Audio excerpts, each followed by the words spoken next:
특히 요즘 젊은 분들 이제 월급 꼬박꼬박 모으고 이제 정보 교류해서 통장에 돈 모아가지고 이제 알뜰살뜰 모아서 나가는 분들 계시잖아요. 예, 그거 좀 하지 마시라고요.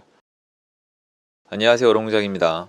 오늘은 좀 색다른 얘기 좀 해볼게요. 전 세상이 바뀌었다고 생각을 해요. 예전처럼 월급을 타서 안 쓰고 모아서 알뜰살뜰 그렇게 사는 거 전 이제 끝났다고 생각을 합니다. 저 예전만 해도 어땠냐면요. 월급을 받고 일단 다 모아요. 적금에 다 넣고 남은 걸로 살아요, 가족들이. 굉장히 어렵게 살림살이를 합니다. 정말 안 먹고 안 쓰고 게임기 하나 살 때도 뭐 꼭 허락을 받아야 되고 이렇게 사는데, 여태까지 제가 했던 얘기랑 정반대로 들릴 수도 있어요. 물론 뭐 맞는 얘기예요. 그렇게 산 사람들이 잘 살죠. 그렇게 사셨던 분들이 지금 잘 사는 건 맞아요. 다만 조건 하나 붙입시다. 예전에 그렇게 알뜰살뜰 아끼고 정말, 좀 속된 얘기로 말씀드릴게요. 거지같이 사신 분들 중에서 그 돈 그대로 모으신 분들 지금 부자 아니에요. 잘 못 살고요. 그 부모님 습관 덕분에 자녀분들도 지금 소비 생활을 되게 불행하게 하세요. 돈 쓸 때마다 죄책감을 느껴야 되고, 돈을 모을 때 계획대로 안 되면 스트레스 받아야 되고, 또 남들이랑 또 경쟁을 해야 되고. 누구보다 제가 잘 압니다. 근데 그런 시대는 이제 끝나가요. 웃긴 얘기죠. 저축하지 말라니. 여러분, 저축하는 게 좋다고 누가 했습니까? 월급을 받아서 다 모으고 안 쓰고, 안 먹고 안 쓰고 안 입고 모아서 모으고 모으면 좋다고 누가 얘기했습니까? 그 증거 있으세요? 학교에서 가르쳤나요? 어떤 책에 써져 있나요? 아닙니다. 왜 그러냐면 사실상 이래요. 제가 공부를 하면 할수록 느끼는 게, 71년도에 닉슨 대통령이 근본이제를 폐지했어요. 여러분, 근본이제 폐지는 사기입니다. 전 그렇게 믿어요. 사기예요. 왜 사기냐고요? 예전에는 그 나라가 이 지하 창고에 금을 가지고 있는 거에 비례해서 화폐를 발행했어요. 화폐는 금 교환권이에요. 화폐의 가치가 금의 가치와 비례했다고요. 화폐가 교환 수단뿐만 아니라 가치이기도 했다고요. 하지만 현대의 화폐는 어떻습니까? 가치인가요? 아니요. 왜요? 제가 오늘 만원 갖다 새우깡을 10봉을 살 수 있어도 10년 후에 만원 갖다 10봉을 못 사요. 사기입니다. 교환 수단일 뿐 가치는 달라진다는 거죠. 그럼 이 가치가 왜 달라질까요? 화폐를 찍어내기 때문이에요. 하지만 예전에 문제가 없었죠. 금 교환권이니까 금과 비례해서 찍어내면 됐는데, 이제는 금이 있던 말던 미국이 한번 배째라 이래놓고 마음대로 찍습니다. 지금 코로나 사태 때문에 2020년도에 찍어낸 화폐가 지난 미국 200년 역사에 찍어낸 화폐와 맞먹습니다. 아니, 그 이상일 거예요. 미국 지금 부채는 GDP 대비 130%가 넘어가고 있어요. 여러분, 평균적으로 GDP 대비 100%에 가까워지면 가까워질수록, 특히 80% 후반대에서 90% 넘어갈수록 국가는 운영이 안 돼야 정상입니다. 무슨 말이냐? 미국은 파산했다고요. 지금 미국이 파산했나요? 아니죠. 미국이 파산하면 안 됩니다. 왜 그렇죠? 전 세계의 기축통화인 달러가 풀려있기 때문에 미국이 망하면 그 누구도 감당하기 어렵기 때문이죠. 이게 기축통화의 무서움인데, 그 기축통화가 닉슨 대통령이 근본위를 폐지한 이후로 사기가 됩니다. 그냥 종이에요, 종이짝. 계속 찍어냅니다. 우리는 지금 노동으로 돈을 벌죠. 근데 그 화폐를 계속 찍어내요. 한국도 양적 완화를 한다고 생각하시는 분들이 계신데, 한국은 지금 환매 조건부 채권 단계이기 때문에 미국 양적 완화랑은 상대도 안 돼요. 한 지금 30조 나갔나요? 한국은 시작도 안 했는데 미국이 정말 힘들어지면 따라가야 돼요. 왜? 수출을 해야 되니까. 달러 가치에 따라서 따라가야 된다고요. 그럼 한국은 근본이제인가요? 한국이 원을 찍어낼 때 금이 있나요? 없어요. 맘대로 찍어냅니다. 자, 그러면 누군가는 가만히 앉아서 찍어내는 화폐를 우리는 열심히 노동으로 바꿔야 되겠죠. 이게 맞는 행동일까요? 그 와중에 그렇게 받은 화폐를 모으면 그 기존의 화폐는 어떻게 될까요?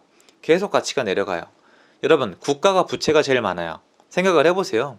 미국은 정말 부채 덩어리예요. 한국도 부채가 많습니다.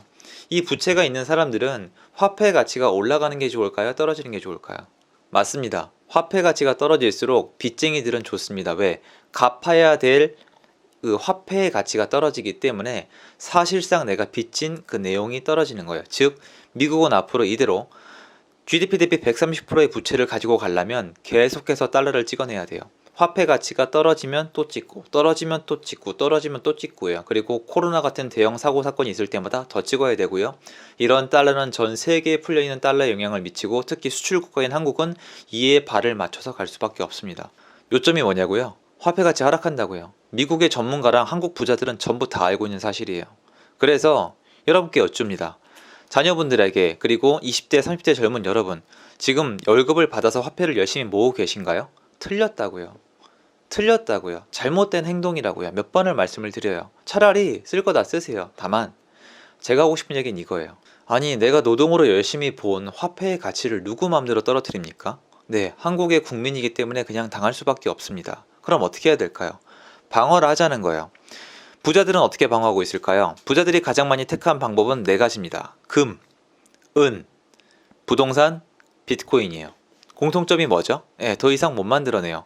야, 비트코인 만들어내면 되지 않냐? 라는 분들이 계시지만 제 채널 이 구독자분들 중에 비트코인을 하시는 분들은 아시겠지만 비트코인은 더 찍어내는 게 아니라 수를 줄여요. 금도 은도 뭐 경우에 따라 다르지만 더 만들어내는 건 한계가 있어요. 그리고 공통관념이 있죠. 매장된 금과 은에는 한계가 있다. 그리고 일정 이상의 금과 은을 소비하고 나면 채굴 비용은 더 올라간, 채굴이 들어가면 더 어려워져요. 채굴. 부동산. 한국 부동산은 가치가 달라요. 얼마 전 정부에서 발굴이라 그랬나요? 아파트 지을 땅을 발굴한다 그랬어요. 그만큼 서울의 땅이 부족합니다. 그래서 돈을 모아서 어떻게 해야 된다? 금이나 은이나 비트코인이나 부동산으로 바꿔놔야 된다. 반면에 저는 금, 은, 비트코인은 잘 몰라요. 할 줄은 모릅니다. 주식도 실력이 안 돼요. 그러니까 부동산 하는 겁니다. 저는 제가 못하는 분야는 안 해요. 옛날에 하다가 한번 크게 되었거든요. 이걸 말씀을 드리는 건데 이렇게 말씀하시는 분들이 계세요. 지금 부동산 사람이 호구된다, 큰일 난다, 폭락한다. 좋아요. 존중합니다. 절대 비난, 이 자리에선 비난 안 할게요. 괜찮습니다. 다만 그렇게 말씀하시기 이전에 그럼 이렇게 얘기하고 싶으신 거예요? 열심히 벌어라. 그리고 모아라. 그리고 아껴 써라. 이 얘기하고 싶으신 거냐고요. 전 그거는 반대입니다. 여러분, 열심히 벌어서 모으면 뭐합니까? 화폐가 종이짝이 될 텐데. 근본이제를 찾아보시고 제발 공부를 좀 해보세요. 왜 부자들이 알고 있는 기본적인 지식을 접근을 안 하세요? 요새 유튜브에 치면 다 나와요. 여러분, 로버트 기요사키 있죠? 여기 뒤에 책이 있을 거예요. 로버트 기요사키, 제가 굉장히 존경하는 하와이 출신의 사업가잖아요. 이 사람 리치데드, 부자 아빠 가난한 아빠 유튜브 채널 오픈했어요. 한번 들어가 보세요. 영어 할 줄 아시는 분들은. 그러면 그분도 인정을 해요. 지금 화폐 가치 떨어진다고. 여러분, 지금 미국이 화폐를 사기급으로 찍어대고 있어요. 지금 나중엔 한국에까지 영향이 와요. 그래서 화폐 가치는 더욱더 내려갈 거예요. 물론 부동산 시장은 다른 재화이기 때문에 별도의 일 때문에 떨어질 수도 있고 여러분 생각대로 거품이 많이 껴져 있었다면 그 대가를 치르겠죠. 하지만 제가 봤을 때 화폐를 들고 있는 건 아니고, 그리고 만약에 정말로 부동산도 금도 은도 비트코인도 그 어떤 투자도 할 마음이 없는 분들은 아껴 쓰기보다는 차라리 내가 원하는 삶을 살았으면 좋겠어요. 월급을 받아서 그냥 쓰는 거예요. 탕진은 아니더라도 내가 미래에 먹고 살 게 없지 않은 이상은 그냥 웬만큼 쓰고 아낄 거를 좀 덜 아끼고 원하는 삶을 살았으면 좋겠어요. 제가 원하는 삶은 돈을 모으더라도 목적이 있었으면 좋겠어요. 돈을 모아라가 아니라 부동산을 살아요. 저는 간단하죠. 부동산을 사라. 뭔 뜻이에요? 부동산 살 돈을 마련하라는 뜻이잖아요. 그러기 위해서 돈을 모으라는 거예요. 그냥 돈 모아라가 아니에요. 돈 모아서 뭐 하시려고요? 여러분, 통장에 1,000만 원, 2,000만 원 찍혀 있으면 여러분 인생이 바뀌어요? 여러분, 통장에 10억 한번 찍어보세요. 뭐가 바뀌나? 안 바뀝니다. 그게 아니라 여러분의 화폐 가치 하락을 방어를 해주셔야 돼요. 그러니까 부동산 안 사셔도 상관이 없다니까. 예전에도 말씀을 드렸잖아요. 근데 여러분이 제가 무작정 화폐 가치가 하락한다 그러니까 믿질 않으시는데, 일단 미국에서는 모두가 알고 있는 사실이에요. 여러분, 그냥 미국의 화폐 발행량 그래프를 한번 검색해 보세요. 얼마나 많이 찍어냈나. 미국이 한 200년 가까이 찍어낸 거를 지난 2년 동안 다 찍어낸 걸로 전 기억을 하거든요. 그럼 어떻게 될까요? 부채 덩어리인데요. 계속 찍어내야 돼요. 이제 안 찍어내면 미국은 이제 멈출 수가 없어요. 그거를. 그럼 미국에 한국이 영향을 안 받을까요? 받아요. 근데 한국도 따라가려다가 지금 원을 찍어낸다고 제가 표현을 드리지만 지금 한국이 쓰고 있는 거는 저기 화매 조건부 채권 판매라 그래가지고, 그러니까 이거는 나중에 환매 돌려줘야 돼요. 한 30조 뿌린 걸로 알고 있는데 이거는 미국이랑 수준이 다른 거예요. 근데 계속 버틸 수는 없어요. 따라갈 수밖에 없습니다. 그러면 여러분이 화폐를 쥐고 있으면 있을수록 손해란 뜻이에요. 물론 내가 먹고 살 돈은 있어야겠지만 미래를 대비하고 싶으시면은 부동산 아니어도 좋으니까 다른 쪽으로 한번 돌아보세요. 그리고 정말 여쭤보고 싶은 게, 부동산 사지 말라고만 말씀하시는 분들은, 물론 저도 결과에 책임을 못 지니까 할 말은 없습니다만, 부동산을 사지 말라는 분들은 그러면 이거예요. 월급 받아서 통장에 차곡차곡 모으고 아끼고 살아라. 그러면 된다. 우리가 이러는 동안에 부동산 폭락해서 걔네 다 마탱이 갈 거다. 이 얘기하고 싶으신 거잖아요. 한국 역사 35년상 그렇게 됐는지 안 됐는지 제발 눈을 뜨고 한 번만 살펴보세요. 대한민국 35년 40년 역사상 현금만 모은 분이 부자가 됐는지 다른 재화, 금, 은 아니면 부동산으로 바꿔놓는 분들이 부자가 됐는지, 재벌들은 어떻게 행동하는지, 정치인들은 어떻게 행동하는지, 여러분 옆 동네 부자들은 어떻게 행동했는지 조금만 알아보세요. 정답 거기서 나와 있습니다. 오늘 여기까지 하겠습니다. 도움되셨으면 좋겠고요. 좋은 하루 되세요. 감사합니다.